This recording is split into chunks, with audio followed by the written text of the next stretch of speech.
This is Karen Pleasant, also reporting with my classmates Melissa Bonnell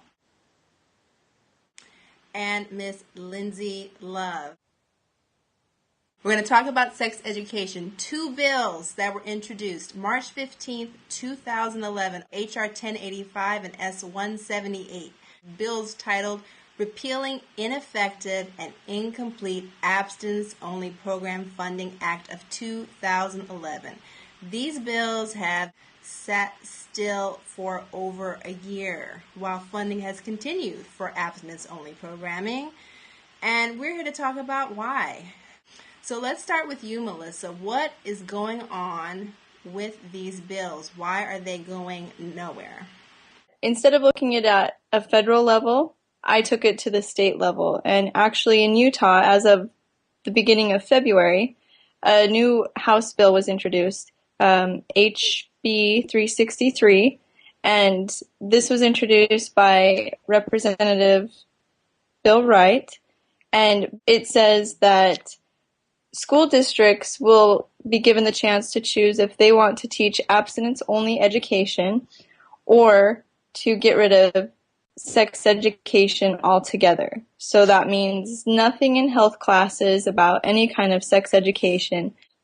This bill has been very controversial in Utah.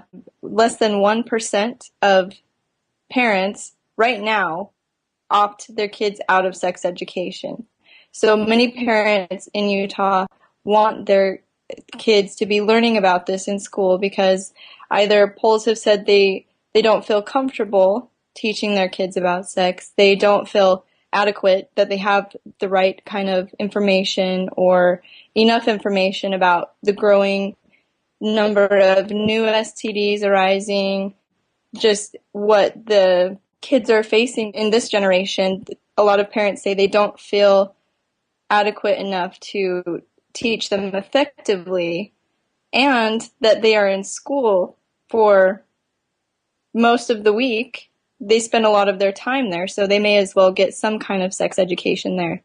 Across the whole month and a half, the controversy has grown. The bill has passed through every level that it should, and it waited on the desk of Governor Gary Herbert for about a week and a half until he actually vetoed it because he feels that it was taking away an unnecessary amount of parental rights for their children's education. He wants to continue to have the parents hold some power in the education system, and I've read some articles that say he was also pressured by the overwhelming amount of feedback that the bill was getting, where it does take away parental rights, and kids should be learning about sex. Even if it is abstinence only, they should be learning about sex because the parents are not going to teach it.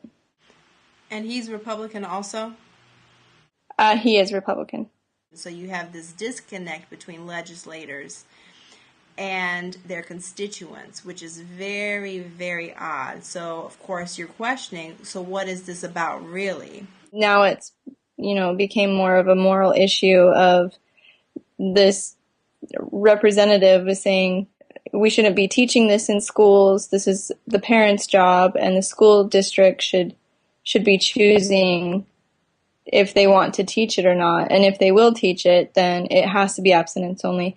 And you can't be advocating homosexuality. Somebody asked him about if they will be able to teach or will be able to inform kids about homosexuality and how to be safe while having sex. And he said, why would we teach on that when it doesn't exist?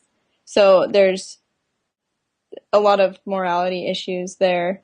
Lindsay, what did you find in your research? There's been more this attack on contraceptives in the media and in politics, and we're trying to really make contraceptives into a dirty word in our discourse, and that's something that I see will affect adolescents and will affect the teen pregnancy, birth rate, STIs. I think they'll increase as a result of all this. Well, obviously, one thing that kids are having sex. It's not like the statistics show that they're not. So what does it say? What are the legislators saying to, like, the 7 out of 10, by the time the teenagers reach the age of 17, 7 out of 10 have had sex? What is the message to those 7 versus those 3 who still haven't? It's saying to them that they don't really have a place in the discourse about sexuality, especially when a lot of these programs focus on purity.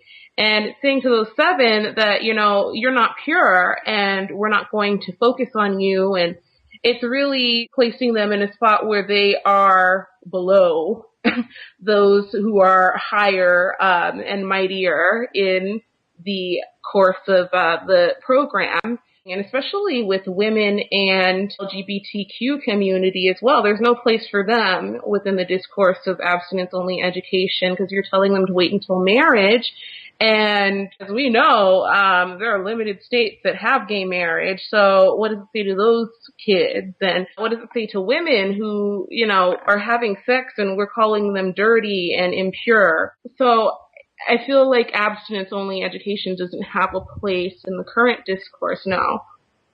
One of the messages clearly is that the push is more so on young females, and that maybe teenage males are not being, I don't know if indicted is too severe of a word, as much as young females are, because a lot of the cost of teen pregnancy socially for taxpayers, the long-term costs, a lot of it is affecting young women. The pregnancy rate, their economic status as they get older, their educational achievement, how that affects their children, in terms of incarceration rates, in terms of foster care, the different things that are happening. There's an underdevelopment, and it has a stronger effect on young women than it does on young men, even with the STI infection rate. So what you're seeing, yes, teen pregnancy rates may be decreasing in the country, but STI infections for chlamydia and syphilis for young women between a certain age range are actually increasing each year.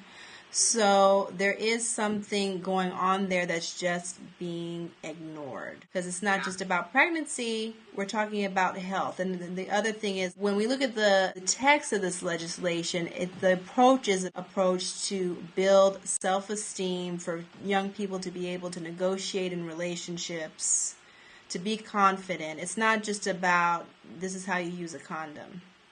So the objection to actually being able to have a voice in a relationship versus just saying no, that seems to be a big issue. Like, especially when it focuses more on females, it's like, well, you don't really have a voice in sexual relationships. Do you think it's too far to say that that's what could be the message? Oh, no, especially because I feel like a lot of these programs do kind of push a boys will be boys mentality, and they do focus on gender stereotypes heavily and sex roles.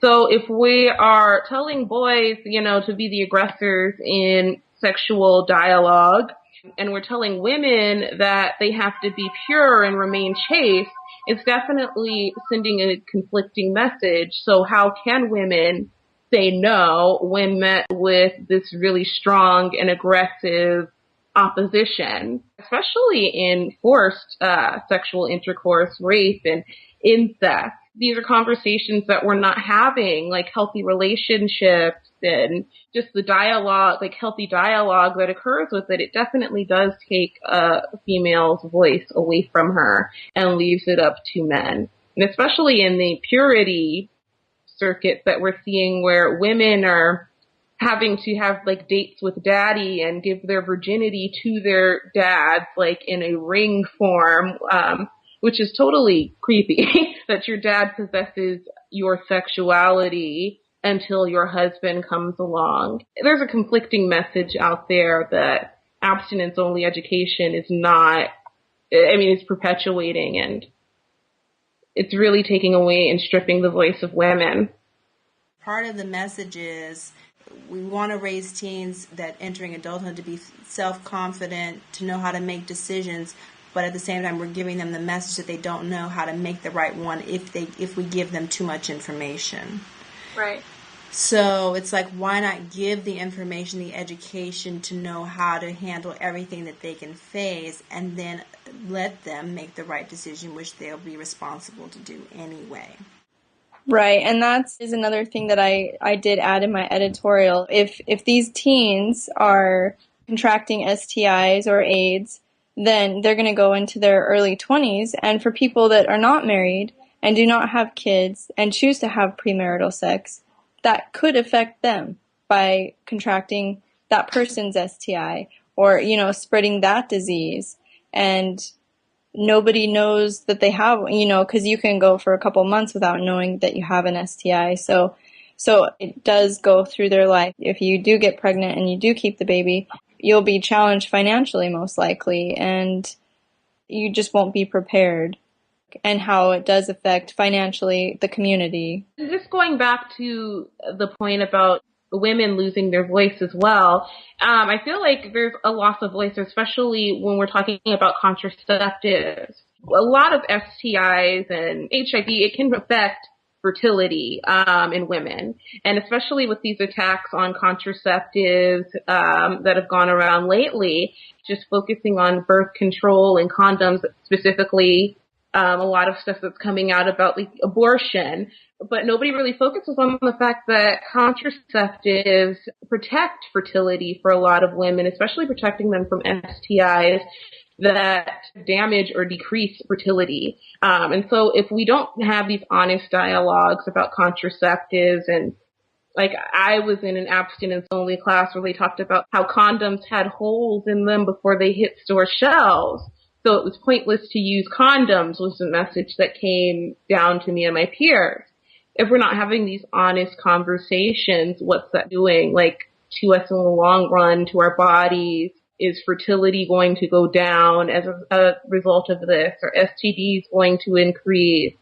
I'm not really thinking about in terms of the long run on these issues. And the best place to start educating is with our youth, and we're not. We're cutting a lot of valuable information out. When we don't have these honest dialogues about sex, we turn sex into a dirty thing, and that shouldn't be the case. So the question is, what do we need to tell our legislators to do? Because they're making decisions, as we see in Utah, with or without the consultation of the people. And it's not until the people speak up and say something different that they'll actually make a choice in favor of what people actually want and need. Where do we put the emphasis in terms of our votes and our dollars, and where we want to see legislation go when it has such a long-term effect on all of us?